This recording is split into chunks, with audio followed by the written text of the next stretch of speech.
할렐루야. 이제 오늘부터 우리가 시편을 묵상하게 되었습니다. 시편은 모두 150편으로 되어 있고요. 또 이 시편 150편은 또 이렇게 묶음이 있죠. 뭐 제1권, 2권. 그래서 여러분들 성경에 오늘 보시면 맨 위에 제1권이라고 되어 있어요. 이렇게 묶음으로 또 이렇게 나누어져 있게 되어지는데, 여러분 시편을 이렇게 쭉 보시면 각각의 그 시편에는 그 제목이 붙어 있어요. 이걸 표제라고 그러죠. 표제. 그런데 이런 걸 보시면 1편과 2편에는 그 표제가 붙어 있지 않아요. 보세요. 3편부터 보세요. 3편에 보면 뭐라고 되어 있어요? 다윗이 그의 아들 압살롬을 피할 때에 지으시. 그래서 이후에 보면 다 모든 시편에는 이렇게 각각 표제가 붙어 있어요. 제목이 붙어 있어요. 그런데 오늘 보면 1장과 2장에는 없어요. 그래서 우리가 이제 시편을 들어가면서 좀 전체적인 그러한 이 조망을 할 필요가 있는데, 뭐 구체적으로 많은 건 얘기를 하지 않겠습니다만, 이 지금 왜 표제가 없을까? 그것은 이 시편 1, 2편이 전체 시편의 서시입니다. 서시. 그러니까 윤동주의 서시가 아니라 이 서시란 말은 서론이란 얘기입니다. 어떤 책을 우리가 글을 쓸 때 보면 서론을 쓰잖아요. 머릿말이라고 해가지고 서론, 서시, 머릿말은 어떤 내용이에요? 이 책이 가지고 있는, 이 책을 말하면 한 권, 이 책이 가지고 있는 전체적인 방향성과 그 주제를 응축해 놓은 거예요. 그러니까 결국은 시편은 이런 책이다. 이게 150편으로 되어 있지만, 그러나 결국 전체적인 시편이 가지고 있는 주제는 무엇이다?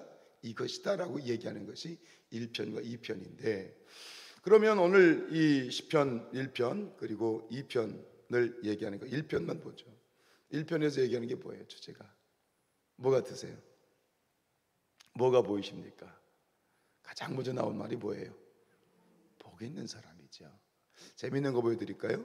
자, 1장과 2장이 이제 서시라고 말씀드렸는데, 결국 여기서 뭐냐면 주제는 복이에요. 복 있는 사람이 되는 거. 복 있는 사람이 되시길 축복합니다. 우리가 이제 벌써 오늘이 10월하고도 오늘이 3일이잖아요. 3일, 그죠? 또 이렇게 석 달이 안 남았어. 2023년도 석 달이 안 남았는데 이제 곧 새해가 밝아요. 참 많은 걸 생각하게 되는데, 새해가 되면 우리가 서로 인사를 하고 덕담을 하죠. 뭐라고 인사하죠? 새해 복 많이 받으세요. 근데 그런 마음이 들었어요. 그 새해 복 많이 받으세요라는 말보다는 이렇게 인사하면 어떨까? 새해 복되게 사세요.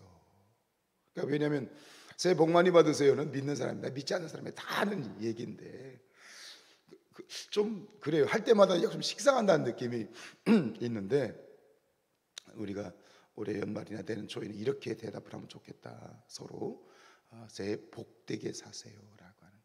결국은 이 시편이 얘기하는 건 뭐예요? 복되게 사는 거예요. 자, 1편 1절이 복 있는 사람으로 끝났잖아요. 우리 2장 맨 마지막에 보세요. 2장 맨 마지막 뭐로 끝나죠? 모든 사람은 다 복이 있도다. 복 있는 사람은 2장에 복이 있도다. 서론을 서시와 같은 이 서론과 같은 이 시편 1편 2편은 결국 딱 떼어놓고 보면 복으로 시작해서 복으로 끝나. 뭐냐? 복된 사람이 되라는 얘기죠. 복된 사람이 되라라고 하는 겁니다. 그래서 오늘 1편 저도 개인적으로 굉장히 좋아하는 시편이고, 또 우리 모든 그리스도인들이 굉장히 소중한 이야기인데, 복 있는 사람은 누구냐? 복 있는 사람은 누구냐? 라고 했을 때 이렇게 말할 수 있습니다. 복되게 살기로 작정한 사람이 복 있는 사람이다. 복되게 살기로. 그런데 그 복이 진짜 복이어야지. 세상적에서는 오복이라는 게 있잖아요. 수부, 강령, 유호도, 고종명이라고 하는 오복이 있어요.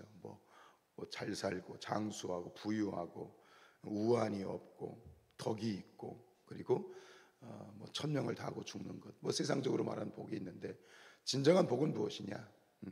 진정한 복은, 우리 그리스도인들이 고백하는 진짜 복은 뭐예요? 하나님이시죠. 왜냐하면 하나님은 복의 근원이시기 때문입니다. 예.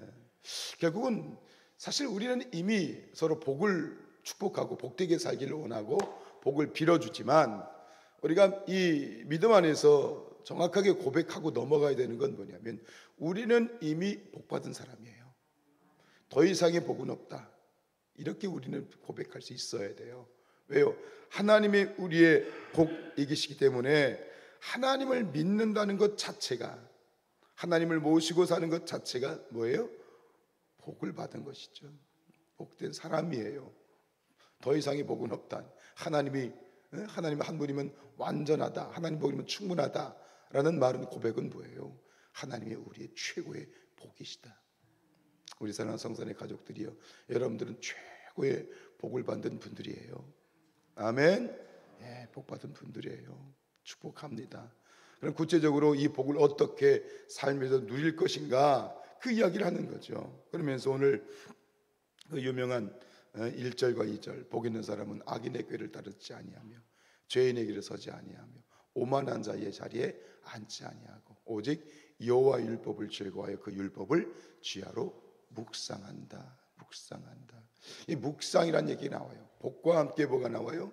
율법이 나오고, 그 율법과 함께 뭐가 나와요? 묵상이 나와요. 결국 우리가 매일의 삶 가운데 이 복을 누리는 방법은 무엇이냐? 복이 내 앞에 있어도 복을 누려야 되죠. 내 앞에 이 진수성찬이 차려져 있으면 뭐예요? 내가 숟가락을 떠서 먹어야지요. 하나님이 우리의 복이신 줄로 믿습니다. 아멘이죠. 예, 그래요. 말씀드렸습니다. 그런데 이 하나님 복을 누리는 게 중요한 거예요. 또 이 세상 가운데 아는 것이 중요한 게 아니라 내가 직접 누리는 게 중요한 거예요. 어떻게 누릴 것인가? 그것은 율법에 있어요. 키는 율법에 있어요. 율법하면 우리는 조금 약간 부정적이지만 그냥 하나님의 말씀에 있는 거예요. 말씀. 그렇죠? 이 하나님의 말씀을 주야로 어떻게 하는 거예요? 묵상하는 거예요. 묵상. 우리는 묵상하면 큐티라고 생각하지만 이 묵상의 그 어원적인 의미가 뭐냐면, 그것은 되새김질하는 거예요. 그래서 이 뭐라고 했어요? 주야로 그랬잖아요. 주야로, 항상 쉬지 말고 범사에. 우리가 어디에 있든지 언제 어디서나 하나님의 말씀을 뭐 하는 거예요? 되새김질하는 거예요. 되새김질하는 거예요.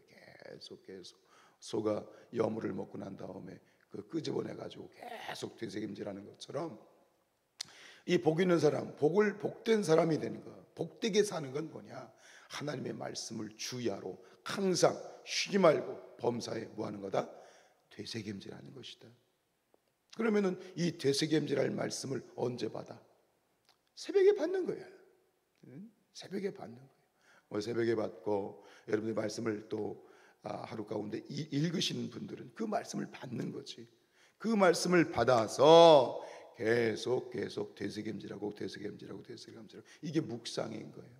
여러분, 우리 모두가 이런 삶이 될 수 있길 축복합니다. 그래요. 사실 이 기도도 기도도 묵상의 한 방법일 수 있는 거예요. 우리가 기도라는 게 뭐예요? 내가 원하는 것만 다다다다다 말하고 그러고 가는 것이 아니라, 이 묵상이라고 하는 것은 하나님의 음성을 기다리는 자리이기도 해요. 내가 말씀을 드렸으면, 하나님께 나의 마음을 고백했으면, 그 고백한 것에 대해서, 나의 질문에 대해서 듣는 시간이 기도 시간이에요. 근데 묵상이라고 하는 것은, 듣는다라고 하는 것은 어쩌다 훅 하고 듣는 것이 아니라, 하나님 이 기도의 자리에 오래 머물러서 음성 듣기를 간구하고 기다리게 될 때 불현듯 아주 세미한 음성으로 하나님께서 들려주실 때가 있어요. 참 그래요. 가끔 저도 그래요. 보면 이게 뭐 큰 소리로 막 마이크에 대고 막 말씀하시는 것이 아니라, 머물러 하나님 앞에 이렇게 묵상하고 기도와 묵상 가운데 기다리고 있으면 그냥 찰나에 스쳐 지나가는 마음이 있어. 그냥 이게 슥 하고 지나가는 마음, 그런 마음이 있어요. 근데 그때 이 찰나에 스쳐 지나가긴 하는데 마음에 어떤 생각이 드냐면, 하나님의 음성이다 라는 마음이 동시에 드는 거야. 그게 누가 이렇게 생각을 하시게 하는 거예요? 성령께서. 그러니까 딱 하고 스쳐 지나가는데 스쳐 지나가자마자 어떤 생각이 탁 터지자마자 성령께서 하나님의 말씀이다 라는 마음을 동시에 주실 때가 있어요. 이게 묵상이거든요. 이게 기도와 묵상의 결론이거든요. 여기서 지금 1장에서 시편 서론에서 뭐라고 얘기합니까? 악인과 그리고 의인을 비교하죠. 그죠? 6절에 보면 무릇 의인들의 길은 여호와께서 인정하시나 악인들의 길은 망하리로다. 시편에서 또 이야기하려고 하는 큰 주제가 뭐냐면, 여러분, 의인과 악인의 길을 이렇게 제시하는 이유가 뭡니까? 우리에게 이것은 악인의 길이고 이것은 의인의 길이야 라고 우리에게 던져놓는 이유가 뭡니까? 선택하라는 겁니다. 선택하라는 거예요. 당연히 우리는 뭐 의인의 길을 걷겠다고 선택하겠지만, 근데 이제는 그것이 아니라 분명히 그걸 선택을 하는데 지금 점검을 하라는 거예요. 지금 분명히 우리는 의인이 되기를 원하지 악인의 길을 걷고 싶은 사람은 없어요. 그런데 내가 의도치 않게 악인의 길을 걷고 있을 수도 있거든요. 그렇죠? 여기서 점검하라는 거예요. 선택하라는 거예요. 살펴보라는 거예요. 내가 지금 의인의 길을 걷고 있는지. 시편을 쭉 읽어 내려가면서 우리의 길을 점검할 수 있기를 원합니다. 그리고 1장에서 또 제시하는 건 뭐냐면 1장 1절에서 다시 얘기하는 거죠. 복 있는 사람은 어떤 사람이에요? 하나님의 말씀을 주야로 묵상하는 사람인데 그 앞에 나온 것은 뭐예요? 악인들의 길을 따르지 아니하고 죄인들의 길에 서지 아니한다. 중요한 하나의 또 교훈은 뭐냐면, 지금 너희가 가는 길이 악인의 길은 어떤 길이냐? 악인들과 함께 어울리고 있는지, 내 주변에 있는 사람이, 너와 어울리고 있는 사람이, 너와 교제하고 있는 사람이 정말 악한 사람인지 의로운 사람인지를 체크하라는 얘기예요. 사람은 그 사람이 만나는 사람을 보면 알아요. 누구를 만나는지, 어떤 종류의 사람을 만나는지. 그러면 그 사람의 모습이 어떻든 그 사람이 객관적으로 판단되는 것은 그 주변에 있는 사람이에요. 주변에 있는 사람이에요. 내가 누구를 만나고 있는지, 내가 어떤 사람과 어울리고 있는지. 오늘 이 시편을 읽어 내려가면서 다시 한번 우리의 길이 의인의 길을 걷는지 악인의 길을 걷고 있는지를 정확하게 점검할 수 있기를 축복합니다. 그리고 내가 어떤 사람을 만나고 있는지, 어떤 사람들과 교제하고 있는지도 살펴볼 수 있어야 되고요. 그리고 이제부터 계속 우리가 연습할 것은 묵상입니다. 묵상. 그래서 제가 지금 우리 성산교회에서 본격적으로 지금 제가 하지 못하고 있는, 하고 싶은데 하지 못하는 것 중에 하나 뭐냐면 묵상입니다. 묵상. 큐티죠.